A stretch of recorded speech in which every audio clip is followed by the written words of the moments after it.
Shadowbanning is blocking or partially blocking a user or their content from an online community such that it will not be readily apparent to the user that they have been banned. This is a technique used in a lot of online websites, forums, and video games. It seems like recently there's been quite a few rumors floating around that a shadowban system exists in RuneScape as well, more specifically at the Duel Arena. I'm going to tell you right now, there's no conclusive evidence on whether this system exists or not, that's why the title is a question mark. I did quite a bit of research, and it was really almost impossible to find anything about this system. However, there's a few very odd clips that I think you're going to want to see later in this video. But you can draw your own conclusions at the end. I'm not going to ramble anymore, let's just get into it. So, where did this idea that shadowbanning exists come from? Before I get to the more recent rumors, there's kind of already a shadowban system in the form of mutes. When a player is muted, there's no actual in-game indication telling them that they've been muted. In a lot of other games, a message will pop up informing you that you've been muted and can no longer speak. In old school, you can continue typing like normal, your messages will even appear in chat and above your head, but no message is actually there. To everyone else, you're just completely silent. The only way to tell you're muted is checking your inbox or asking someone in-game and seeing if they respond. This system is mainly in place to stop spammers such as gambling hosts and gold sellers from advertising their illicit activities. If they don't know they're muted, they have no reason to start another account to gamble or advertise on. They just sit there more or less wasting their time or their bot's resources. Systems like this show a lot of theorists that other shadowban systems could exist in old school.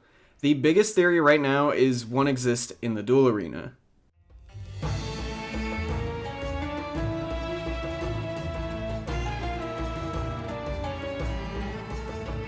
It's believed Jagex has put a system in place to drain the stats of supposed real-world traders that they can't exactly prove RWT, but have it just in case so that they can't earn a profit at the arena.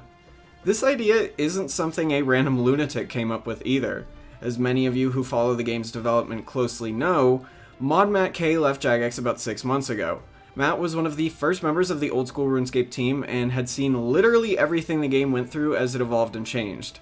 With his exit from Jagex came a lot more free time for him, and this meant a lot more streams on his personal Twitch channel.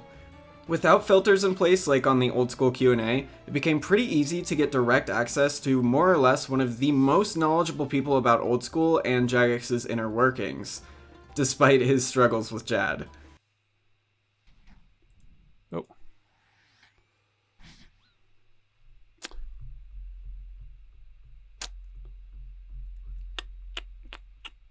Just scrolling through his top Twitch clips, you'll see a lot relating to touchy or mysterious topics, like what happened to Mod Jed, if or when Old School will get microtransactions, and why Mod Wolf left Jagex.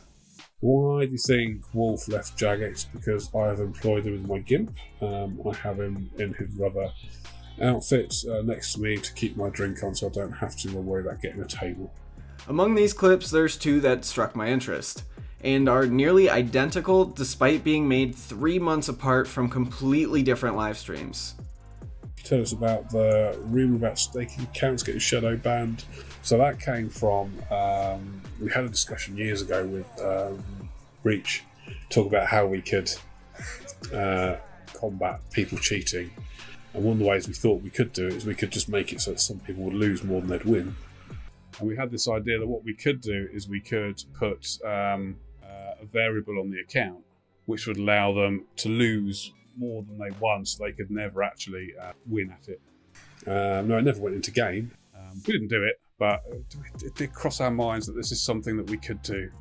So you may look at these and think, so what?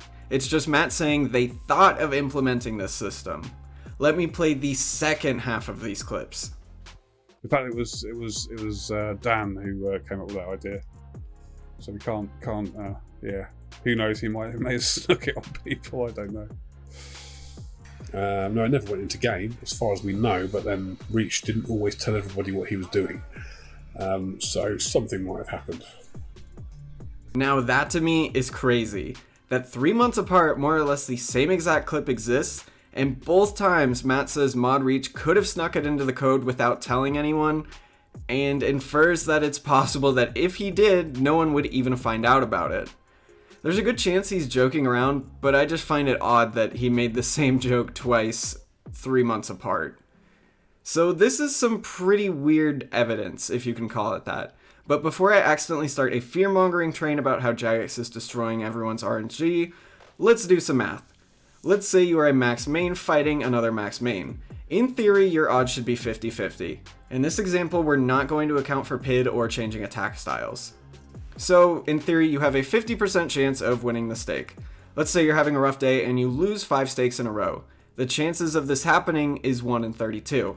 Let's say your day is even worse and you lose 10 stakes in a row. The chances of losing every single one of those 10 stakes is an insane 1 in 1024, which may sound just completely impossible. But I think a really simple way on how this can happen, despite being so statistically unlikely, is oddly enough on a comment I found on Reddit. If you flip a coin and it lands heads, is it more likely or less likely to land on tails on the next flip? No. So why would a 50-50 stake be different? Despite stakes being 50-50, it's all really just coming down to luck. RuneScape itself, if you think about it, is just one big game of luck. The same thing applies to pets, boss rewards, and so on. Someone can go 20,000 kills drive a pet while someone else gets it on their first KC. Both are highly statistically unlikely, but both happen all the time. So, can we fully dismiss these rumors that staking shadowbans exist? I'm gonna have to say no. However, is it likely this system exists in game right now at this moment? Probably not. If ModReach created this system, added it to the game himself, and was using it in secret, then when he got fired, it wouldn't exist anymore, even if it was still in the game's code. Nobody else would even know it's there or how to use it. Despite that, why are some people really pushing the idea that a shadowban system exists? Well, there's a lot of potential motives. Some may be just trying to get others to stay away from the duel arena as they find it ruins your game experience, while others may be trying to advertise services such as websites where you gamble RSGP like an alternative duel arena, or selling accounts with high win rates in order to get people to think that their main may be shadowbanned and they should use a separate account. Regardless of all this, I thought it was an interesting topic, and hopefully you learned something. Let me know down below, do you think I covered this well, or do you think shadowbans exist? Or if you don't want to talk about that, what's your worst dry streak staking, bossing, pet hunting, whatever you feel like.